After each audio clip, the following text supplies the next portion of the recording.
And I got to give it to our guy. I mean, the heart, the soul, the grit that we kind of finished with last week, and what they did this week and what they showed me, especially there in the second half.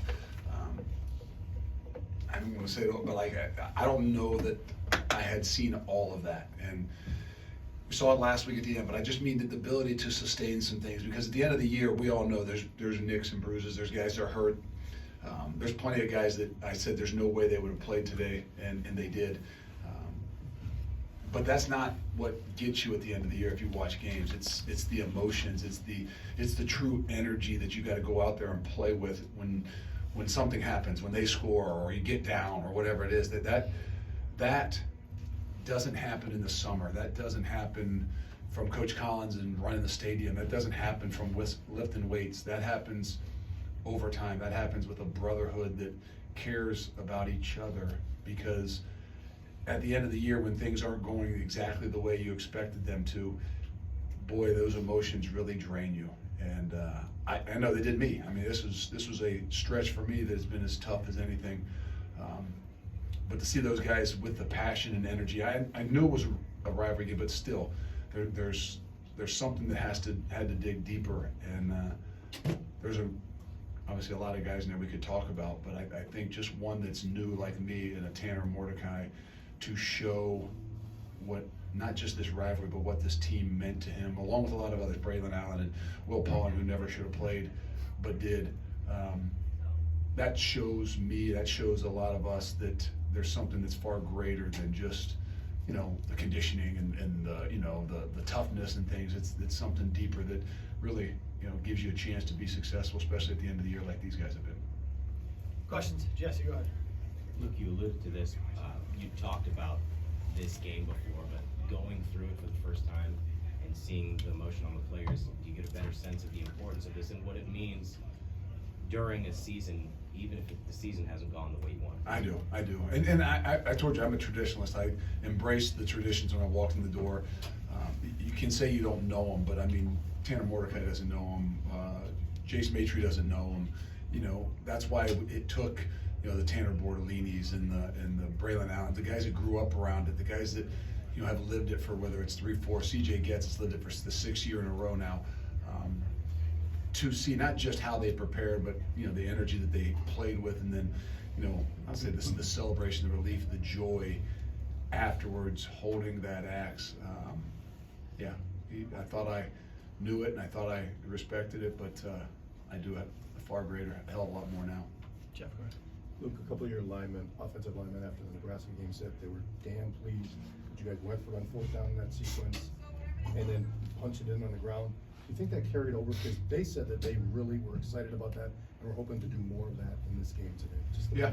I do. I mean, I literally, that was we didn't talk as much about the 4th down call last week after the game. I'm glad, because every other one of those calls hasn't quite worked out and looked like they were bad calls, but it was all because of those guys. It wasn't anything else. It wasn't, we have a good idea what they're going to do, and we've been stopped from 2 other 4. Like, look, if we're going to be who we want to be, we're going to have to put it on those guys' shoulders. And I think that is a part of that momentum and energy and that those guys create. And I think it carried through. I mean, they did a really good job, obviously, in the first half, but I think they took over in the second half and gave us, that time of possession, gave us that ground game. They gave us that time.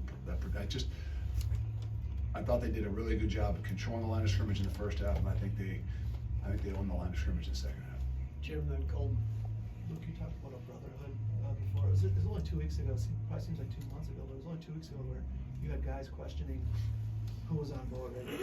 No, I don't think they ever questioned who was on board. I think they questioned the toughness. Maybe some of those guys said the heart. I mean, that's the difference, right? I mean, there's a difference to say who's on board. There's a difference when all of a sudden you get punched in the mouth and things are down, to see what else you're made of. And I think that there's never, since I've been here, there's never been a question of what kind of locker room you got and how those guys care about each other. But I think at some point in time, like brothers, like I got twins at home, and they're gonna fight. They're gonna put each other's head through a wall every now and then, and then they're going to love each other when they get done. And sometimes in a locker room, got to keep and hold guys accountable and not be honest with them. And I think that in my mind maybe was a step to say, okay, someone is speaking out about what we need to do better as a team. And at some point in time, like I do it in team, you address it, you call people out, and you make sure that we recognize the things we got to do to move forward. But you can do that because there is such a brotherhood and such a connection in that locker room that those guys truly, deeply care about each other. Cool. Luke, can you quantify the energy that Braylon gives you when he gets rolling, and what that does to the team as a whole? I don't know that we've had it for the last few weeks. To be honest with you, I haven't felt it since Purdue, and I know that was when Ches went down too. And after that, I don't know that I had felt that energy from that position in particular. It's had some games and some situations and maybe some second halves, but it is. I mean, we all know what this program's been built on, right? It doesn't mean it has to change. Yes, it might look a little bit different, but it's still about the physicality. It's still about the line of scrimmage. It's still about those guys in the backfield.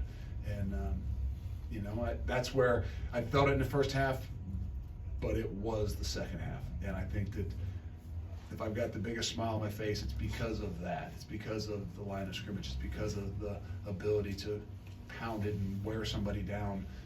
That's the way I want to live my life. Jesse, you referenced before this previously being one of your toughest stretches as a coach to go through. What lessons, if anything, do you think you've learned from your first regular season going through something like that under the microscope? Yeah, just off the top of my head, you're always learning. As soon as you think you got an idea of what something is, there's things that continue to change and adjust. And so I guess for me is don't over analyze some of those things. I mean, until you actually play games, until you actually get in the fire, you don't learn everything about each other. And that's from me, them with me, I'm sure, me with them, us as coaches in the first time we've been through this in the fires together. I think that would be my initial. You think sometimes I've been doing this for a while now, and I've been in this position before. I got a better idea of what it's going to be like, and the reality is you don't. And there's a lot of things that we got to find out about each other as we go through these journeys. Colton? You mentioned Tanner and the emotions he had after this one. I mean, how impactful is it to have a guy at quarterback that can keep you out of some of those negative plays with his mobility and just create something out of nothing? Well, the quarterback is the multiplier. Let's just be honest, right? I mean, like running the football and pounding the thing, but a quarterback is a multiplier. A quarterback, if you have a guy on your team who's like a dude, it makes everybody better. I mean, he makes the defense better. He makes everybody on offense better. Just that comfort level of having a guy that and trust no matter what the situation is, you got a chance. And obviously Tanner's been up and down. He's been hurt. He's been injured. But you saw tonight what Tanner Mordecai is, the competitor that he is. I mean, whether it's 4.5, 5 weeks after, it means something to him. This isn't some place he walked in and rented. This is a place that he deeply invested in, and I'll forever be grateful for that. Any other questions for Coach? All good? Okay.